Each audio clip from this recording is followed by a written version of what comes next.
જ્યારે પ્રવીણભાઈ તમે પ્રથમ વિડીયો જે બ્લોગ બનાવ્યો ત્યારે તમને કેવા વિચાર આવ્યા હતા અને તમને આ લાઈનમાં કેવો અનુભવ રહ્યા? ત્યારે મેં પ્રથમ વિડીયો બનાવ્યો ત્યારે શરૂઆતમાં તો મને ખૂબ જ શરમ આવતી હતી, પણ મારા મિત્રોના સજેશનથી મેં વ્લોગિંગ ચાલુ કર્યું. એ ટાઈમે મને એડિટિંગ પણ નથી આવડતી. મારો એક મિત્ર છે, મારા ગામનો છે, મારો કબડ્ડી પ્લેયર, મારો ભાઈબંધ છે, એને મને એડિટિંગ શીખડાવી. શરૂઆતમાં 2-3 વ્લોગમાં મારી એડિટિંગ એને જ કરી આપી હતી મને.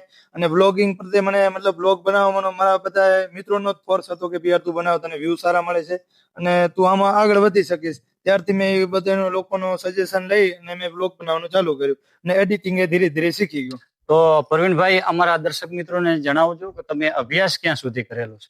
મેં ગ્રેજ્યુએટ કર્યું છે 1 થી 8 અહીંયા પ્રાથમિકમાં ધોકાવાડા ભણ્યો છું. પછી 8 થી 12 હું આહિર બોર્ડિંગ અંજાર ભણ્યો છું અને મેં BA ગ્રેજ્યુએશન સાંતલપુર સરકારી કોલેજ વિનિમયમાં કર્યું છે અને અત્યારે હું પાટણ BPEd ચાલુ છે, મારું પહેલું જ વર્ષ છે.